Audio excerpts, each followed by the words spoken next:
Welcome दोस्तों, आज की वीडियो में बात करेंगे आरआरबी एनटीपीसी इंटर लेवल का फॉर्म आप कैसे भरेंगे। ये फॉर्म आप 28 अक्टूबर से लेकर 27 नवंबर 2025 तक फॉर्म भर सकते हैं। ऑनलाइन फॉर्म भरने के लिए सबसे पहले आपको क्रोम ब्राउज़र को ओपन करना है। सर्च बार में आरआरबी लिखकर सर्च कीजिएगा। इसका लिंक हम वीडियो के डिस्क्रिप्शन में भी डाल दिया हूँ, आप वहाँ से भी डायरेक्ट इस वेबसाइट पर आ सकते हैं। ऑफिशियल वेबसाइट है रेलवे का। उसके बाद सबसे ऊपर में जो भी वेबसाइट आएगा आरआरबी का, यहाँ लिखा हुआ है ऑफिशियल वेबसाइट, इस पर आपको क्लिक करना है। आपको वेबसाइट ढूंढने में समस्या जरूर आएगा, इसलिए वीडियो के डिस्क्रिप्शन में लिंक दे दिया हूँ रेलवे का ऑफिशियल वेबसाइट, आप उस पर क्लिक कीजिएगा, डायरेक्ट यहाँ पर आ जाइएगा। उसके बाद कोई भी जोन हो उससे कोई भी लेना देना नहीं है, यहाँ होगा अप्लाई ऑनलाइन, इस पर आपको क्लिक करना है। इसके बाद आपके सामने कुछ इस तरह का इंटरफेस आएगा। यहाँ पर एक होगा, एक क्रिएट एन अकाउंट होगा और एक लॉगिन होगा। आपने रेलवे का पहले इससे कोई भी फॉर्म भरे हैं तो आपको अकाउंट बनाने की ज़रूरत नहीं पड़ेगा। और जो आप रेलवे का कोई फॉर्म पहली बार भर रहे हैं तो अब आपको यहाँ पर क्रिएट एन अकाउंट पर क्लिक करना है। जो स्टूडेंट को अकाउंट क्रिएट नहीं करना है वो डायरेक्ट लॉगिन कीजिएगा। लॉगिन आप कैसे कीजिएगा हम आपको इसी वीडियो में आगे हम बताएंगे, इसलिए अंत तक बने रहिए। हम थोड़ा सा बता देते हैं जो स्टूडेंट पहली बार है वो कैसे अकाउंट क्रिएट करना है। इसके बाद दोनों का प्रोसेस सेम ही होगा, जो पहली बार है जो पुराने हैं दोनों का। अकाउंट क्रिएट करने के लिए यहाँ होगा क्रिएट एन अकाउंट, इस पर आपको क्लिक करना है। इसके बाद आपको यहाँ नीचे में आएगा, यहाँ होगा ओके, इस ओके पर आपको क्लिक करना है। ओके पर आप क्लिक कीजिएगा। इसके बाद आपको यहाँ पर होगा कंट्री ऑफ नेशनलिटी, आप यहाँ इंडियन सेलेक्ट कर लीजिएगा। उसके बाद आपको यहाँ पर्सनल इन्फॉर्मेशन डालना है। उसमें सबसे पहले आपको यहाँ फुल नेम आपको लिखना है। उसके यहाँ होगा रीटाइप फुल नेम, आपको दोबारा से आपको अपना नाम लिखना है। उसके नाम चेंज किए हैं, यहाँ लिखा हुआ है यू हैव नाम चेंज किए हैं, तब यहाँ यस पर क्लिक कीजिएगा। जो नाम चेंज किए हैं उसको यहाँ पे लिख दीजिएगा। उसके रीटाइप नाम मतलब दोबारा से यहाँ चेंज नाम लिख दीजिएगा। जो नाम चेंज नहीं किए हैं तब यहाँ नो पर क्लिक कीजिएगा, तब ये वाला बॉक्स अपने ऑटोमेटिक खत्म हो जाएगा। उसके बाद यहाँ आपको डेट ऑफ बर्थ डालना है, जो भी डेट ऑफ बर्थ है। यहाँ कैलेंडर, यहाँ पर कैलेंडर है, इस कैलेंडर पर आप क्लिक कीजिएगा तो कैलेंडर ओपन होगा। जो भी आपका डेट ऑफ बर्थ है वो अपना हिसाब से यहाँ पे सेलेक्ट कर लीजिएगा। पहले आपको ईयर सेलेक्ट करना है, उसके बाद मंथ आपको सेलेक्ट करना है, उसके बाद आपको जिस डेट को हुआ वो डेट सेलेक्ट कर लीजिएगा, वो यहाँ पर आ जाएगा। उसके यहाँ रीटाइप डेट ऑफ बर्थ में दोबारा से डाल दीजिएगा। उसके यहाँ सेलेक्ट जेंडर में आपको अपना जेंडर सेलेक्ट करना है जो भी है। उसके रीसेलेक्ट जेंडर में आपको दोबारा से जेंडर सेलेक्ट करना है। उसके यहाँ फुल फादर्स नेम आपको डालना है। उसके यहाँ रीटाइप फादर्स नेम में दोबारा से फादर्स नेम डालना है। उसके यहाँ मदर्स नेम डालना है। उसके यहाँ रीटाइप मदर्स नेम में दोबारा से मदर्स नेम डालना है। उसके यहाँ होगा ईमेल एड्रेस, जो भी आपका ईमेल आईडी है वो यहाँ पे डालिएगा। उसके यहाँ जनरेट ईमेल ओटीपी होगा, उस पर क्लिक कीजिएगा तो आप जो भी यहाँ ईमेल आईडी दिए हैं उस पर एक ओटीपी जाएगा, उसको यहाँ पे डाल दीजिएगा ये वाले बॉक्स में। उसके बाद आपका यहाँ पे वेरीफाई हो जाएगा। यहाँ पर लिखा भी आएगा ओटीपी वेरीफाइड सक्सेसफुली। इसी तरह आपको यहाँ पर अपना मोबाइल नंबर डालना है। मोबाइल नंबर डालने के बाद यहाँ होगा जनरेट मोबाइल ओटीपी, उस पर आपको क्लिक करना है। जो भी मोबाइल नंबर पर ओटीपी जाएगा उसको यहाँ पे डाल दीजिएगा इस वाले बॉक्स में। इसके बाद आपका मोबाइल नंबर भी वेरीफाई हो जाएगा। इसके बाद आपको यहाँ पर होगा तीन ऑप्शन होगा, एक होगा वेरीफाइंग थ्रोजिंग डिजी लॉकर, एक होगा वेरीफाई थ्रोजिंग आधार कार्ड, एक होगा I do not have Aadhaar card. इस तीनों माध्यम से किसी एक माध्यम में आपको वेरीफाई करना होगा। हम सबसे पहले आपको बता देते हैं, मान लीजिए आपके पास आधार कार्ड नहीं है, तो सर आधार कार्ड नहीं है तो आपको डिजी लॉकर में भी लॉगिन नहीं होगा। देखिए यहाँ पर आपको समझने की ज़रूरत है, आधार कार्ड के साथ साथ उसमें आपका मोबाइल नंबर लिंक होना चाहिए, उस पर ओटीपी जाएगा तभी वेरीफाई होगा। अगर जो मान लीजिए नहीं है तब यहाँ पर कीजिएगा I do not have Aadhaar card, इस पर क्लिक कीजिएगा, तब आपको यहाँ पर दूसरा डॉक्यूमेंट्स देना होगा। मान लीजिए आपके पास आधार कार्ड है और उसमें मोबाइल नंबर भी जुड़ा हुआ है, तब तो आपका यहीं से वेरीफाइड हो जाएगा। नहीं है तब आपको वहाँ दूसरा डॉक्यूमेंट्स देना होगा। आपके पास डिजी लॉकर का अकाउंट है तब उससे भी आप यहाँ वेरीफाई कर सकते हैं। ये तीनों में से किसी एक में आपको यहाँ पर करना होगा। ये हम आपको तीनों बारी बारी से करके बताते हैं। पहले हम बता देते हैं जिसके पास आधार कार्ड नहीं है वह यहाँ पर I do not have Aadhaar card होगा, इस पर आपको क्लिक करना है। यहाँ फिर से आएगा I do not have Aadhaar card, इस पर आपको क्लिक करना है। इसके बाद आप यहाँ नीचे आइएगा तो यहाँ एक डिक्लेरेशन होगा, आप देखिए यहाँ लिखा होगा हिंदी और इंग्लिश दोनों में लिखा हुआ है। यहाँ लिखा हुआ है मैं रेलवे भर्ती बोर्ड के अधिकृत करता हूं कि और मुझे कोई आपत्ति नहीं है अगर आरआरबी रेलवे भर्ती बोर्ड की समय समय पर प्रकाशित सी की भर्ती के विभिन्न चरणों में प्रमाणीकरण के उद्देश्य से फेज ऑथेंटिक बायोमेट्रिक ओटीपी सत्यापन का उपयोग करके भारतीय विशिष्ट पहचान प्राधिकरण के केवाईसी पहचान के लिए मेरे विवरण जैसे नाम, लिंक, जन्म तिथि तथा फोटो प्राप्त करता है और उसका उपयोग करता है। मैं ये भी समझता हूँ कि आधार प्रदान करना स्वैच्छिक है और वे मतदान पहचान पत्र, पासपोर्ट, ड्राइविंग लाइसेंस जमा करके वैकल्पिक केवाईसी मोड के माध्यम से उनकी सेवाओं का लाभ उठा सकते हैं और मैंने स्वेच्छा से ई केवाईसी मोड का विकल्प चुना है। डिक्लेरेशन पढ़ लीजिएगा, हम आपको पढ़ के सुना भी दिए। इसमें बोला जा रहा है आपके पास मतलब आधार कार्ड आपको देना, ये आपकी मतलब स्वेच्छता है, आप नहीं देना चाहते तो आपकी इच्छा है। उसके सारा डिटेल्स पढ़ने के बाद यहाँ एक बॉक्स होगा, इस बॉक्स पर आपको टिक कर देना है। इसके बाद आप जो भी यहाँ पर देना चाहते हैं प्रूफ के लिए, जो भी ID जैसे पैन कार्ड या ड्राइविंग लाइसेंस, आप ड्राइविंग लाइसेंस देते हैं तब भी आपको वहाँ पर आपके ड्राइविंग लाइसेंस में आपका मोबाइल नंबर जुड़ा होना चाहिए। उस पर आपको OTP जाएगा, उसके बाद ही वेरीफाई हो जाए। और जो मान लीजिए नहीं है तब आप यहाँ पैन कार्ड दीजिएगा, पैन कार्ड में आपको मोबाइल नंबर वेरिफिकेशन करना नहीं पड़ेगा, यानी पैन कार्ड में मोबाइल नंबर नहीं भी जुड़ा होगा तभी आपका चल जाएगा। लेकिन ड्राइविंग लाइसेंस में भी आपका यहाँ पे देखिए वैलिड OTP होगा, यानी आपके मोबाइल नंबर पर जो मतलब आधार कार्ड में मतलब ड्राइविंग लाइसेंस में जो भी मोबाइल नंबर होगा उस पर OTP जाएगा, वो आपको डालकर वेरीफाई करना होगा। जो भी देना चाहते हो वो यहाँ पे नाम सेलेक्ट कर लीजिए, उसके यहाँ नाम लिख दीजिएगा, जो भी ड्राइविंग लाइसेंस में होगा आपका नाम, उसके यहाँ डेट ऑफ बर्थ डालना, जो भी ड्राइविंग लाइसेंस में आपका होगा उसके यहाँ डॉक्यूमेंट में यानी ड्राइविंग लाइसेंस नंबर डालना, उसके इशू अथॉरिटी यानी आपका ड्राइविंग लाइसेंस है वो किस इशू ने अथॉरिटी किया वो आपको डालना, उसके यहाँ प्लेस ऑफ इशू बताना यानी किस प्लेस से इशू हुआ आपका ड्राइविंग लाइसेंस वो आपको बताना है। उसके यहाँ होगा डेट ऑफ इशू यानी आपका ड्राइविंग लाइसेंस कब इशू हुआ था, किस डेट को वो बताना। उसके यहाँ ड्राइविंग लाइसेंस OTP होगा, यहाँ होगा जनरेट ड्राइविंग लाइसेंस OTP, इस पर आपको क्लिक करना है। उसके यहाँ मोबाइल नंबर, जो भी ड्राइविंग लाइसेंस में मोबाइल नंबर जुड़ा होगा उस पर OTP जाएगा, उसके यहाँ वैलिड OTP पर क्लिक कीजिएगा, आपका वैलिड हो जाएगा। उसके बाद पैन कार्ड देना चाहते हैं पैन कार्ड सेलेक्ट कीजिएगा, जहाँ फुल नेम आप मतलब पैन कार्ड में आपका जो भी नाम होगा वो लिखना है, उसके यहाँ डेट ऑफ बर्थ बताना है, आपका पैन कार्ड में जो भी होगा उसके यहाँ डॉक्यूमेंट नंबर में आपको पैन कार्ड नंबर डालना है, उसके यहाँ इशू अथॉरिटी में बताना है कि पैन कार्ड आपका किस अथॉरिटी ने इशू किया, उसके यहाँ प्लेस ऑफ इशू बताना है यानी आपका जो पैन कार्ड है वो किस मतलब किस प्लेस से इशू हुआ है, किस स्थान से हुआ आपको यहाँ पे बताना है। इसके बाद यहाँ होगा प्रोसीड, इस पर आपको क्लिक करना है। ये तो हमने बताया कि आपके पास आधार कार्ड नहीं है और उसमें मोबाइल नंबर मान लीजिए नहीं है किसी का जुड़ा हुआ, तब आप ये कीजिएगा। मान लीजिए आपके पास आधार कार्ड है और मोबाइल नंबर जुड़ा है, तब आप क्या कीजिएगा चलिए हम आपको बताते हैं। इसके लिए यहाँ होगा वेरीफाई थ्रोजिंग आधार कार्ड, इस पर आपको क्लिक करना है। इसके बाद यहाँ आप नीचे आइएगा, यहाँ होगा please inter your Aadhaar card number, यहाँ आपको अपना आधार कार्ड नंबर डालना है। उसके बाद यहाँ होगा जनरेट आधार OTP, इस पर आप क्लिक कीजिएगा, जो भी मोबाइल नंबर जुड़ा होगा उस पर OTP जाएगा, उसको यहाँ पे डालकर यहाँ होगा वेरीफाई, इस पर आप क्लिक कीजिएगा तब आपका वेरीफाई हो जाएगा। यहाँ पर लिखा भी आएगा योर आधार वेरीफाइड सक्सेसफुली। इसके बाद अब आपको यहाँ पर एक क्रिएट पासपोर्ट करना होगा, एक पासपोर्ट बनाना होगा जिसमें आपका एक कैपिटल लेटर होना चाहिए, एक स्मॉल लेटर होना चाहिए, एक स्पेशल कैटेगरी होना चाहिए, एक अल्फ़ाबेट नंबर होना चाहिए। जो पासपोर्ट आप बनाए हैं उसके कंफर्म पासपोर्ट में दोबारा बात डाल दीजिए। उसके यहाँ होगा I am not robot box होगा, इस पर आप टिक कर दीजिएगा। उसके यहाँ होगा preview and create an account, इस पर आपको क्लिक करना है। आप क्रिएट अकाउंट पर क्लिक कीजिएगा, उसके बाद आपके सामने कुछ इस तरह से आएगा, इसमें आपका पूरा डिटेल्स होगा, आप इसमें देख लीजिए कोई चीज़ तो गलत नहीं है। उसके बाद आपको यहाँ पर होगा I have rechecking and about details and found correct, इस पर आपको आगे बॉक्स हो इस पर आपको क्लिक करना है। उसके बाद यहाँ होगा कि क्रिएट एन अकाउंट, और जो कोई चीज़ गलत है तो यहाँ एडिट होगा, एडिट पर आप क्लिक करें सुधार भी कर सकते हैं। जैसे हम क्रिएट एन अकाउंट पर क्लिक कर दिए, उसके बाद आपको यहाँ पर प्रोसीड होगा, प्रोसीड पर आपको क्लिक करना है।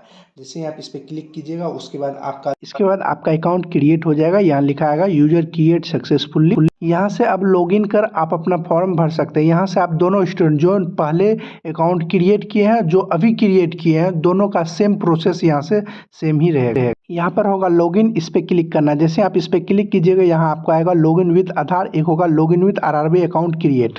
आप जिससे भी लॉगिन होना चाहते हैं आप उस पर क्लिक कर दीजिए। जैसे यहाँ होगा नीचे वाले में login with RRB account create, इस पर आप क्लिक कीजिएगा, कुछ इस तरह का इंटरफेस। यहाँ सबसे ऊपर में होगा मोबाइल नंबर या ईमेल एड्रेस, दोनों में से कोई एक चीज़ डाल दीजिएगा। उसको पासपोर्ट यहाँ डाल दीजिएगा, जो भी पासपोर्ट आपने बनाए थे। अगर आप पासपोर्ट भूल गए हैं तो आप पासपोर्ट या तो फॉरगेट कर सकते हैं या आप आधार से लॉगिन कीजिएगा तो आपको पासपोर्ट की जरूरत नहीं पड़ेगी। हम आपको बताएंगे कि आधार से कैसे लॉगिन करना है, पहले हम आपको बता देते हैं इससे कैसे। यहाँ जो भी आपने मोबाइल नंबर या एड्रेस अकाउंट क्रिएट करने वक्त दिए थे वो आपको डाल देना, उसके पासपोर्ट डाल दीजिएगा। उसके यहाँ होगा आई एम नॉट रोबोट, यहाँ बॉक्स होगा, इस पर आप टिक कर दीजिएगा। उसके यहाँ होगा लॉगिन, इस पर आपको क्लिक करना है। इसके बाद आपके सामने कुछ इस तरह का इंटरफेस होगा। यहाँ होगा सेंड OTP टू ईमेल या सेंड OTP टू फोन, आप जिस पे भी OTP मंगाना चाहते हैं आप उस पर क्लिक कर दीजिएगा, उस पर OTP जाएगा, उसको यहाँ पे डालकर यहाँ लॉगिन पर आपको क्लिक कर देना। इसके बाद आप लॉगिन हो जाइएगा। अगर आप पासवर्ड भूल गए हैं तो यहाँ होगा लॉगिन विद आधार, इस पर आपको क्लिक करना है। उसके बाद यहाँ फ़ोन नंबर डाल दीजिएगा, उसके यहाँ गेट आधार ओटीपी होगा, इस पर आप क्लिक कीजिएगा। उसके बाद आपके आधार कार्ड में जो भी मोबाइल नंबर होगा उस पर एक ओटीपी जाएगा, उसको यहाँ पे डाल दीजिएगा। उसके यहाँ होगा आई एम नॉट रॉबर्ट, इस पर आपको क्लिक करना है। इसके बाद यहाँ होगा लॉगिन, इस पर आपको क्लिक कर देना है। इसके बाद आप लॉगिन हो जाइएगा। इसके बाद आपके सामने कुछ इस तरह का इंटरफेस आएगा। यहाँ आपको नीचे आना है, यहाँ होगा ऑनलाइन एप्लीकेशन, इस पर आपको ऑनलाइन एप्लीकेशन पर क्लिक करना है। इसके बाद आपको यहाँ पर 2 पोस्ट के लिए वैकेंसी निकाली गई है। एक आपका 10+2 इंटर लेवल का निकाली गई है एनटीपीसी का, एक आपका ग्रेजुएशन लेवल का निकाला गया है। अभी जो हम आपको इस वीडियो में बता रहे हैं वो इंटर वाले के लिए बता रहे हैं। आप जो ग्रेजुएशन वाले हैं, ग्रेजुएशन वाला भी फॉर्म आप भरना चाहते हैं तो इस वीडियो के डिस्क्रिप्शन में एक वीडियो का लिंक दे दिया हूँ, उसमें बताया गया है कि आपको कैसे ग्रेजुएशन वाला स्टेप बाय स्टेप करके फॉर्म भरना है। अभी हम इंटर वाले बता रहे हैं। इंटर वाला जो है वो ये है CN7/2025 for non technical popular category under graduate post, ये वाला आपका इंटर वाला है। नीचे वाला जो है ये CN6/2025 for non technical popular category graduate post, ये आपका ग्रेजुएशन लेवल का है। जो यहाँ पे लिखा भी गया है, ये इसका जो फॉर्म है, आप यहाँ ओपनिंग डेट है वो 28/10/2025 और क्लोजिंग डेट है 27/11/2025 तक ये फॉर्म आप भर सकते हैं। सबसे पहले यहाँ आपको क्लिक करना है। यहाँ सबसे पहले आपको जोन सेलेक्ट करना है, किस जोन के लिए आप अप्लाई करना चाहते हैं। ये चूज करना बहुत ज़रूरी होता है और आपको स्क्रीन पर दिखाई भी दे रहा होगा किस जोन में किस कैटेगरी के लिए SC ST OBC के लिए कितना सीटें खाली है। हर जोन में किसी में 2 वैकेंसियां हैं तो किसी में 3 पोस्ट के लिए निकाले गया है। तो आप ये देख लीजिएगा किस जोन में आपका नज़दीक पड़ता है, आप किस जोन में, इसका परसेंटेज भी होता है, किस जोन का बहुत ज़्यादा परसेंटेज चले जाता है स्कोरिंग मार्क और किसी का कम चले जाता है। तो ये चेक करना आपके लिए बहुत ज़रूरी है। आप जिस जोन में यहाँ सेलेक्ट कीजिएगा उसी जोन में आपको नौकरी मिलेगी। सबसे पहले जोन सेलेक्ट कर लीजिएगा, उसके यहाँ नीचे में 2 वाले बॉक्स होगा, दोनों में टिक कर दीजिएगा। दोनों टिक करने के बाद उसके यहाँ होगा नेक्स्ट, इस पर आपको क्लिक करना है। आपका पहले से बहुत सारा डिटेल्स भरा होगा, आपको यहाँ पर डायरेक्ट आना है। मैरिड स्टेटस में आपको बताना है कि शादीशुदा है तो मैरिड पर क्लिक कीजिएगा, नहीं है तो अनमैरिड पर आपको क्लिक करना है। इसके बाद यहाँ रिलीजन आपको बताना है, हिंदू मुस्लिम जो भी है वो आप बताइएगा। उसके यहाँ मदर टंग यानी आपको अपना मातृभाषा बताना है। उसके बाद यहाँ होगा choose of the language for examination, यानी एग्जामिनेशन के लिए आप कौन लैंग्वेज सेलेक्ट करना चाहते हैं वो आपको बताना है। उसके बाद यहाँ होगा permanent visual marks for of identification 1, यानी आपको अपने शरीर का जो भी मार्क्स होगा, चिन्ह होगा, वो आपको बताना है। 2 चिन्ह बताना, 1 और 2 में। उसके यहाँ कम्युनिटी आपको बताना है किस कम्युनिटी से आप आते हैं, SC ST OBC जो भी आते हैं उस पर आप क्लिक कीजिएगा। इसके बाद यहाँ होगा I understand and I agree, इस पर आपको क्लिक करना है। इसके बाद आपको यहाँ पर बताना है नेम ऑफ द कास्ट, आपको अपना कास्ट का नाम लिखना है। उसके यहाँ कम्युनिटी सर्टिफिकेट नंबर, आपको अपना कम्युनिटी का सर्टिफिकेट नंबर डालना है जो भी है SC ST। उसके यहाँ कम्युनिटी सर्टिफिकेट इशू अथॉरिटी, यानी किस इशू ने अथॉरिटी किया वो आपको डालना है। उसके यहाँ किस स्टेट से इशू हुआ है आपका सर्टिफिकेट वो डालना है। उसके यहाँ होगा डेट ऑफ इशू, यानी किस दिन इशू हुआ है, डेट मंथ ईयर सहित डालना है। उसके यहाँ होगा do you wish to able travel pass for the exam, और जो आप SC ST होंगे तब ही यहाँ आपको यस या नो करने का ऑप्शन आएगा, यानी आपको अपने जो एग्जाम सेंटर जहाँ भी होगा वहाँ आप जाइएगा तो उसके लिए आपको फ्री में आपको ट्रेवल का मौका मिलेगा। अगर आप SC ST होंगे तो आप यहाँ यस पर क्लिक कर दीजिएगा, मौका मिल रहा है इसीलिए मौका का फायदा उठा लीजिएगा। आप यहाँ यस पर क्लिक कीजिएगा, उसके यहाँ होगा अपना नियरेस्ट जो रेलवे स्टेशन होगा वो आपका यहाँ रेलवे स्टेशन का नाम डाल देना। उसके जो भी आपके पास होगा सर्टिफिकेट SC ST OBC जो भी होगा वो यहाँ पे अपलोड डॉक्यूमेंट होगा, इस पर आप क्लिक कीजिएगा। उसे जहाँ जो भी होगा फाइल आप 400 KB के अंदर उसको अपना अपलोड कर दीजिएगा। अपलोड करने के लिए यहाँ ब्राउजर का इस पर आपको क्लिक करना है। अगर आप OBC होंगे तो OBC पर यहाँ पे क्लिक कीजिएगा। उसके बाद आपसे यहाँ पे होगा कि यहाँ पे फिर से पूछा जा रहा है I understand and I agree, इस पर आपको क्लिक करना है। उसके यहाँ आपको बताना है कि आप क्रीमिलियर में है या नॉन क्रीमिलियर में है, तो वो आपको बताना। फिर से आपको उसी से name of the caste, community certificate number, उसके यहाँ कम्युनिटी सर्टिफिकेट इशू अथॉरिटी डालना है। उसके यहाँ कम्युनिटी सर्टिफिकेट डेट इशू, यानी किस दिन इशू हुआ वो डेट डाल देना है, पर डालना है। इसके बाद अब आपको नीचे में एड्रेस भरना होगा, 2 एड्रेस, प्रेजेंट एड्रेस और परमानेंट एड्रेस। प्रेजेंट एड्रेस यानी आप वर्तमान समय में अभी कहाँ पे रहते हैं, परमानेंट एड्रेस यानी आपका घर कहाँ पर है। पहले आपको स्टेट सेलेक्ट करना है, किस भी स्टेट में आप अभी रहते हैं। उसके बाद आपको डिस्ट्रिक्ट सेलेक्ट करना है, उसका यहाँ एड्रेस आपको डाल देना है। उसके बाद विलेज या टाउन का नाम आपको यहाँ पर लिख देना है। उसके बाद यहाँ पिन कोड आपको यहाँ पर डाल देना है। अगर आपका प्रेजेंट एड्रेस और परमानेंट एड्रेस दोनों सेम है, यहाँ बॉक्स से यहाँ क्लिक कीजिएगा, आपका यहाँ पर आ जाएगा परमानेंट एड्रेस में। अगर आपका सेम नहीं है तो यहाँ आप बॉक्स पर क्लिक नहीं कीजिएगा, जो अभी आपका परमानेंट एड्रेस है उसको यहाँ पर भर दीजिए। मेरा सेम है, हम बॉक्स पर क्लिक करेंगे, यहाँ पर भी आ जाएगा। उसके बाद यहाँ सेव सेव पर क्लिक करेंगे, थोड़ा सा ये लोडिंग लेगा, उसके यहाँ लिखा आएगा पर्सनल डिटेल सेव सक्सेसफुली, उसके यहाँ होगा नेक्स्ट, इस पर आपको क्लिक करना है। जैसे ही आप नेक्स्ट पर क्लिक कीजिएगा, आप पर जो आप पुराने स्टूडेंट होंगे, ये फॉर्म पहले भी भरे होंगे, तब यहाँ लिखा आएगा this data is fees from your previous save data, यानी प्रीवियस जो डाटा है वो सेव किया गया है। उसके यहाँ कट पुट्टी का निशान दीजिएगा, कट का निशान पर क्लिक कीजिएगा। इसके बाद आपको यहाँ पर आना है, यहाँ होगा एक्स सर्विसमैन डिटेल्स, यहाँ होगा are you an ex serviceman, यानी आप सर्विसमैन में है, एक्स सर्विसमैन में, तब यहाँ यस पर क्लिक कीजिएगा। जैसे ही आप यहाँ यस पर क्लिक कीजिएगा, तब आपको यहाँ पर आएगा डिफेंस सर्विस, यानी आपने किस में है, आर्मी में है, नेवी में है या एयरफोर्स में है, जो भी यहाँ सेलेक्ट कर लीजिएगा। उसके यहाँ रैंक बताना है, उसके यहाँ डाटा एंट्री बताना है, उसके यहाँ होगा are you still in defence service, यानी आपका जो कौन सा सर्विस है वो यहाँ सेलेक्ट कर लीजिएगा। यहाँ ऑटोमेटिक यहाँ लेंथ आ जाएगा। अगर आप एक्स सर्विस में नहीं है तो यहाँ नो पर क्लिक कीजिएगा, तब ये चीज़ आपको भरने का ऑप्शन आएगा। उसके यहाँ होगा are you a personal with बेसमल डिसेबिलिटी, यानी आप दिव्यांग होंगे, तब आप यहाँ यस पर क्लिक कीजिएगा। तब आपको यहाँ बताना होगा डिसेबिलिटी कैटेगरी, यानी किस तरह का आपका दिव्यांगता है वो आपको बताना है। उसके यहाँ सब डिसेबिलिटी कैटेगरी आपको बताना है कौन सा डीवी है। उसके बाद यहाँ होगा परसेंटेज ऑफ डिसेबिलिटी आपको बताना होगा।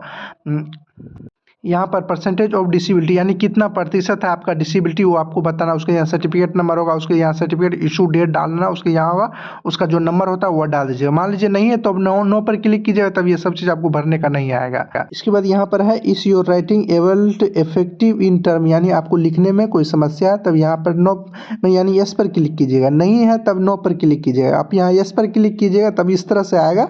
उसके बाद यहाँ पर साउंड भी होगा, सुनना चाहते हो तो आप सुन सकते हैं। उसके यहाँ होगा I understand and I agree, इस पे आपको क्लिक करना है। इसके बाद यहाँ पर है do you need a scribe, यानी लेखक का आपका जरूरत है, तब यहाँ पर आपको यस पर क्लिक करना है। उसके बाद ये दोनों डॉक्यूमेंट्स आपको अपलोड करना होगा। सबसे पहले आपको मेडिकल सर्टिफिकेट अपलोड करना होगा, उसके यहाँ अपलोड लेटर ऑफ अंडरटेकिंग, ये दोनों अपलोड करना होगा। डॉक्यूमेंट्स आप 500 KB के अंदर में आपको अपलोड करना होगा। ये लिखने में कोई समस्या नहीं, तब यहाँ नो पर क्लिक कीजिए, ये सब चीज़ आपको भरने का जरूरत नहीं होगा। उसके बाद आपको यहाँ पर इकोनॉमिक बैकवर्ड क्लास यानी EBC डिटेल्स आपको भरना होगा। उसके यहाँ होगा आर यू एलिजिबल, मतलब आप EBC हैं, तब यहाँ यस पर क्लिक कीजिएगा, नहीं तो नो पर क्लिक कीजिएगा। आप यहाँ यस पर क्लिक कीजिएगा तब आपको ये सब डिटेल्स आपको भरना होगा, जैसे टाइप ऑफ डॉक्यूमेंट्स जो EBC होंगे, आप यहाँ यस पर क्लिक कीजिएगा, तब आपको यहाँ टाइप ऑफ डॉक्यूमेंट बताना होगा कि आपके पास BPL है या EBC सर्टिफिकेट है, जो भी है वो आप यहाँ पे सेलेक्ट कर सकते हैं।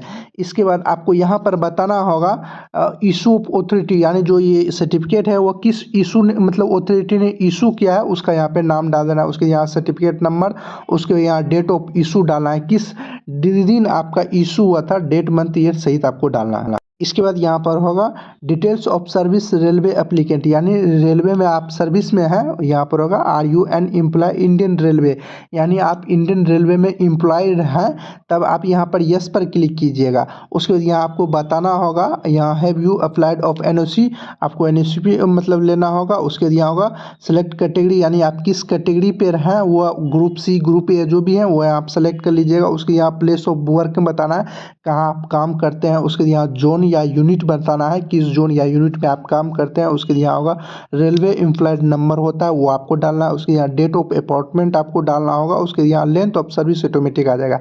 इसके बाद नहीं है तब यहाँ नो पर क्लिक करना है। उसके यहाँ होगा name of the current department organisation, यानी आप किस डिपार्टमेंट में काम करते हैं वो आपको यहाँ पर बताना होगा। जैसे सेंट्रल गवर्नमेंट में है तो सेंट्रल गवर्नमेंट पर क्लिक कीजिएगा, स्टेट गवर्नमेंट में है तो स्टेट गवर्नमेंट पर क्लिक कीजिएगा, जो भी होगा उस तरह उस पर आप क्लिक कीजिएगा। उसके यहाँ आएगा, उसके यहाँ होगा I understand and I agree, इस पर आपको क्लिक करना। उसके यहाँ नेम ऑफ द ऑर्गेनाइजेशन बताना, उसके फ्रॉम डेट बताना, उसके यहाँ होगा वर्किंग आपको डे बताना होगा। नहीं है नोट एप्लीकेबल पर क्लिक कर दीजिएगा, काम नहीं करते। उसके यहाँ बैंक अकाउंट डिटेल्स आपको डालना होगा। होल्डर आपको अपना यहाँ नाम लिखना होगा, अकाउंट नंबर यहाँ आपको अपना डालना है, उसके कन्फर्म अकाउंट नंबर आपको इसमें डालना है। उसके यहाँ IFSC कोड यहाँ डालना है। उसके नेम ऑफ द बैंक आपको यहाँ डालना है। उसके बैंक का जो एड्रेस होगा यहाँ आपको डालना है। सारा चीज़ भरने के बाद उसके यहाँ सेव पर क्लिक करना है। उसके बाद आपको एजुकेशन क्वालिफिकेशन बताना होगा। आपने इससे भी पहले कोई फॉर्म भरे हैं रेलवे का, तब आपका यहाँ मैट्रिक का सारा चीज़ पहले से भरा हुआ रहेगा। नहीं तब आप जो पहली बार भरें तो आपको मैट्रिक का भरना होगा। तो एजुकेशन क्वालिफिकेशन में 10th का भरना होगा। चलिए हम आपको बताते हैं कैसे भरना है।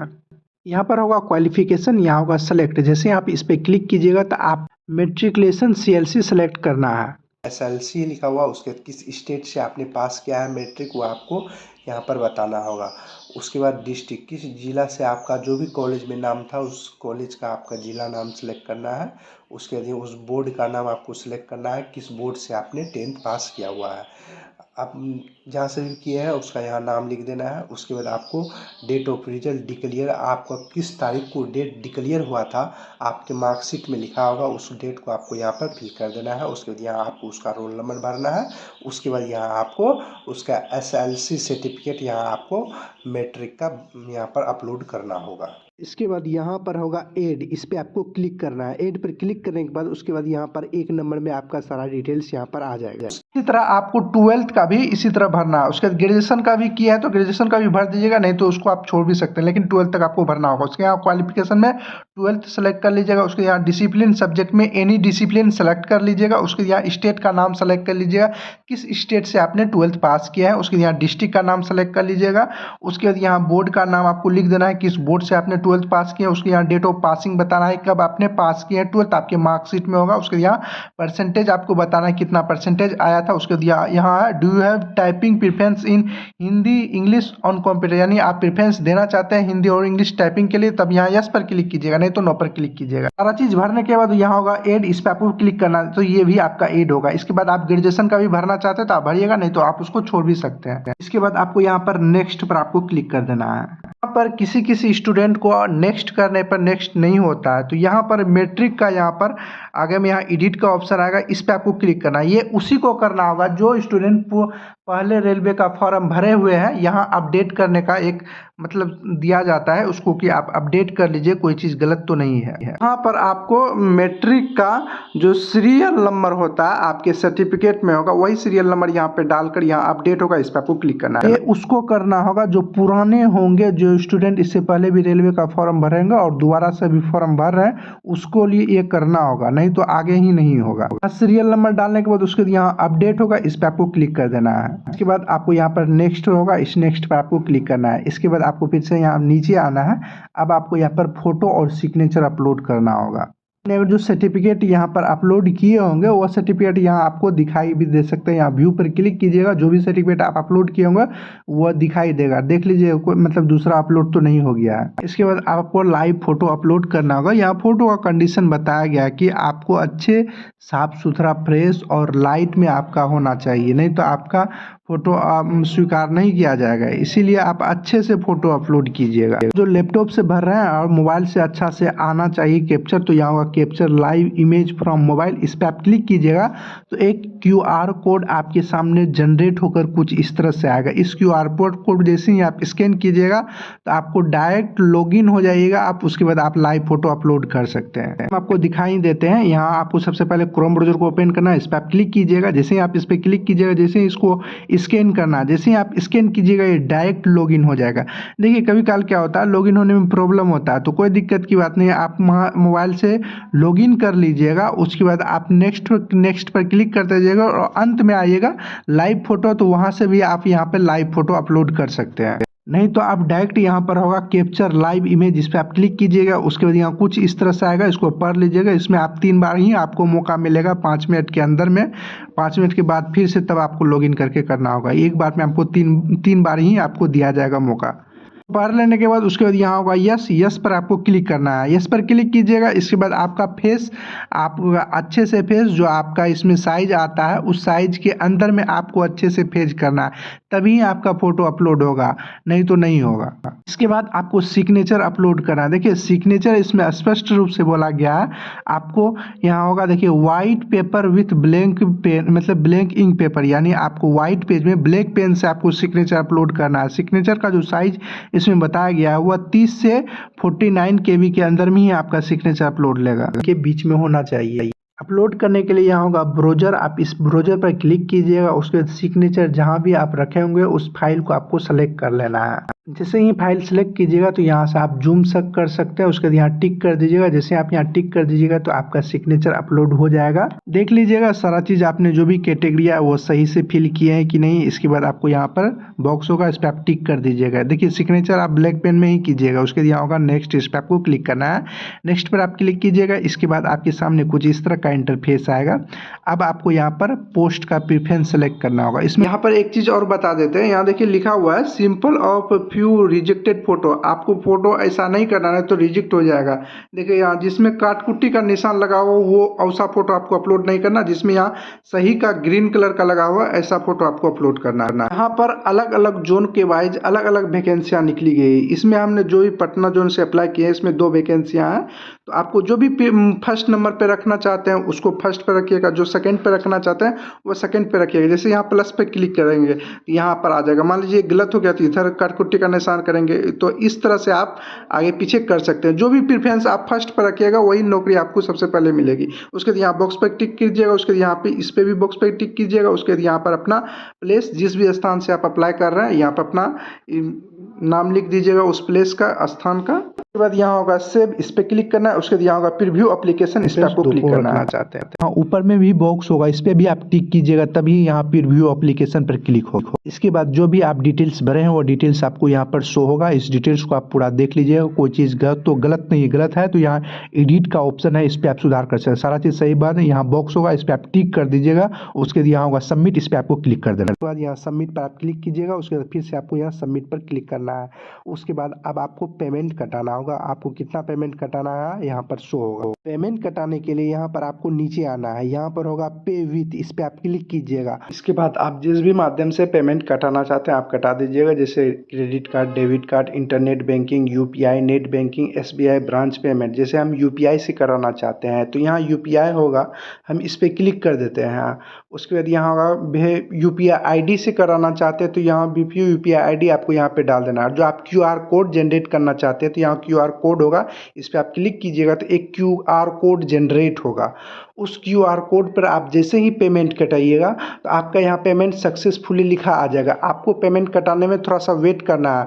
आप जैसे ही पेमेंट आपके अकाउंट से कटेगा 1 से 2 मिनट आपको कुछ नहीं करना है, वेट करना है। जैसे ही 1 से 2 मिनट होगा ये अपने रिडायरेक्ट ऑटोमेटिक घूमने लगेगा और आपका पेमेंट सक्सेसफुली कुछ इस तरह से आएगा। आपको फिर से वेट करना है। जैसे ही वेट कीजिएगा ऑटोमेटिक घूमेगा। उसके बाद आपके सामने कुछ इस तरह से आएगा। यहाँ पर आपका नाम या लिखा आएगा सक्सेसफुली पेमेंट। आपको यहाँ पर नीचे आना है। नीचे आने के बाद अब आपको यहाँ पर होगा प्रिंट, इस पर आपको प्रिंट पर क्लिक कर देना है। जैसे आप यहाँ प्रिंट पर क्लिक कीजिएगा कुछ इस तरह से आएगा।